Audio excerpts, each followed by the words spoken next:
अब सीबीएसई में भी शामिल हुई मिथिला की भाषा।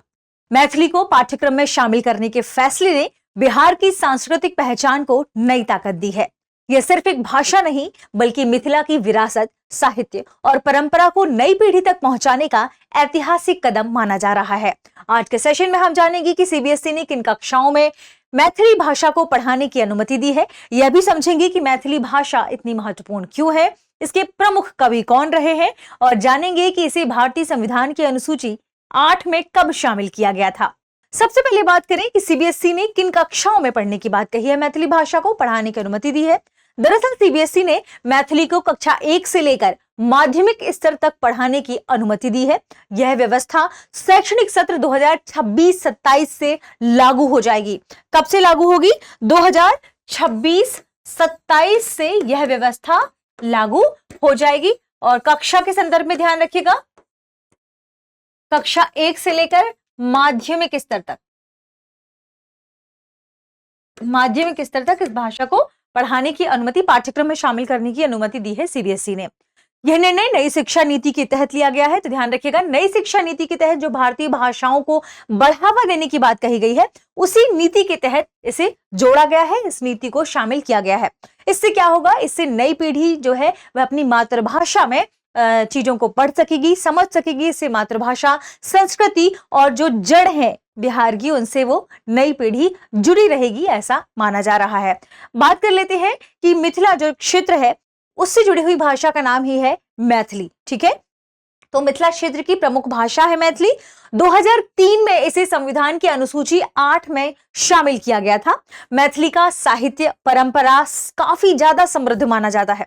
यानी मैथिली साहित्य और मैथिली की जो परंपरा है वो बहुत पुरानी है और काफी समृद्ध है। और इसके प्रमुख कवि विद्यापति जी हैं। ये तो थी इंपॉर्टेंट बात। अब आगे बढ़ते हैं और देखते हैं कि और भी फैक्ट क्या हो सकते हैं। उससे पहले आपके लिए एक महत्वपूर्ण सूचना है। वो सूचना क्या है कि दृष्टि ने अपने सभी पीसीएस एग्जाम्स पर 50% तक की छूट रखी है। ध्यान रखिएगा, 50% तक की छूट रखी है और ये ऑफर लिमिटेड टाइम के लिए ही है।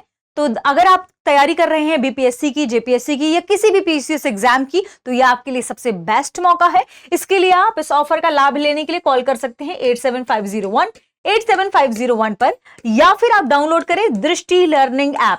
दृष्टि लर्निंग ऐप में भी ये ऑफर आपको मिलेगा, वहां से भी इस कोर्स को खरीद सकते हैं। ध्यान रखिएगा, यह ऑफर सीमित समय के लिए है। ठीक है, चलिए आगे बढ़ते हैं और समझते हैं और इंपॉर्टेंट फैक्ट्स को। तो केंद्रीय माध्यमिक शिक्षा बोर्ड यानी सीबीएसई ने शैक्षणिक सत्र 2026-27 से माध्यमिक स्तर कक्षा 1 से इस पाठ्यक्रम में मैथिली भाषा को एक विषय के रूप में शामिल करने का आधिकारिक निर्णय लिया है। ठीक है, इस ऐतिहासिक निर्णय का व्यावहारिक क्रियान्वयन 1 जुलाई 2026 से प्रभावी होगा, जिससे छात्र संस्थागत रूप से अपनी मातृभाषा का अध्ययन कर सकेंगे। ठीक है, ध्यान रखें। अगर हम बात करें कि किसके तहत है, तो हमने अभी चर्चा में भी शामिल किया कि यह निर्णय राष्ट्रीय शिक्षा नीति 2020 की अनुशंसाओं के अनुरूप लिया गया है। इस नीति के तहत बच्चों के बौद्धिक विकास के लिए प्राथमिक स्तर यानी कक्षा 5 तक और व्यवहारिक होने पर कक्षा 8 तक मातृभाषा को शिक्षा के माध्यम के रूप में अपनाने पर विशेष बल दिया गया है। ठीक है, और इसी के कदम के रूप में यह सीबीएसई ने कदम उठाया है। मैथिली बिहार की एकमात्र ऐसी क्षेत्रीय भाषा है जो भारतीय संविधान की अनुसूची में शामिल है। और कौन सी अनुसूची? 8वीं अनुसूची में शामिल है। ठीक है, ये ध्यान रखिएगा। बात करें मैथिली भाषा के बारे में, तो मैथिली भाषा मुख्य रूप से उत्तर बिहार के तिरहुत और मिथिलांचल क्षेत्रों में बोली जाती है। तो चलिए अब आप इन रीजन का नाम बताइए, क्षेत्र कहां पर है आपको ये बताना है, कौन से जिले शामिल ये बताना है। वर्ष 2003 में बिहार के क्षेत्रीय भाषा को भारतीय संविधान की 8वीं अनुसूची में शामिल किया गया। तो ईयर कौन सा है? 2000, नोट कर लीजिएगा, 2003। ठीक है, 2003। मैथिली भाषा की सर्वप्रथम रचना कहां मिलती है? वर्ण रत्नाकर। कहां मिलती है? वर्ण रत्नाकर में सर्वप्रथम रचना मैथिली भाषा की मिलती है, जिसके रचयिता ज्योतिरीश्वर ठाकुर हैं। ज्योतिरीश्वर ठाकुर, जिसके रचयिता ज्योतिरीश्वर ठाकुर हैं। नोट कर लीजिएगा सारी इंफॉर्मेशन। बात कर लेते हैं मैथिली के संदर्भ में ही। मैथिली के सबसे प्रतिष्ठित और महत्वपूर्ण कवि विद्यापति हैं, जैसा कि हमने अभी डिस्कशन में शामिल भी किया था, जिन्होंने अपनी उत्कृष्ट कविताओं के माध्यम से मैथिली साहित्य को अत्यधिक समृद्ध बनाया है। उनके इसके अतिरिक्त गोविंद दास, महेश ठाकुर और महिनाथ ठाकुर ने इस भाषा के संवर्धन और विकास में अपना बहुमूल्य योगदान दिया है। यह भाषा न केवल बिहार में बल्कि भारत की उत्तर सीमा से लगे पड़ोसी देश नेपाल में भी काफी लोकप्रिय है। ये इसका अंतरराष्ट्रीयकरण हो गया है ना। क्षेत्रीय भाषा, इससे क्या लाभ होगा? दरअसल इससे क्षेत्रीय भाषाओं को शिक्षा में बढ़ावा मिलेगा और क्षेत्रीय भाषाओं को पढ़ाने को लेकर जो अन्य राज्य हैं वो भी अब आगे एक्टिव होंगे।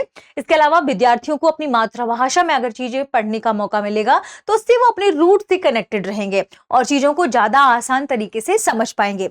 बच्चों की समझ बेहतर होगी, उनके सीखने की क्षमता बेहतर होगी और इसके अलावा एक और आप पक्ष कह सकते हैं कि बच्चे अपनी संस्कृति और परंपरा से जुड़े रहेंगे और इस तरीके से संस्कृति, भाषा, इन्हें हम आगे भी संरक्षित कर सकते हैं। ये संरक्षण में मदद करेगा। ठीक है, आगे बढ़ते हैं और देखते हैं हमारे आज के सेशन के प्रश्न को। प्रश्न है, हाल ही में केंद्रीय माध्यमिक शिक्षा बोर्ड यानी सीबीएसई ने शैक्षणिक सत्र 2026-27 से किस क्षेत्रीय भाषा को माध्यमिक स्तर के पाठ्यक्रम में शामिल करने का निर्णय लिया है? Option A Bhojpuri, option B Maithili, option C Magahi, option D Angika. इस प्रश्न का सही जवाब कमेंट सेक्शन में देना ना भूलें। मिलते हैं अगली वीडियो में। शुक्रिया। अब एग्जाम की तैयारी को और बेहतर करने के लिए हमारे चैनल को लाइक, शेयर और सब्सक्राइब करना ना भूलें।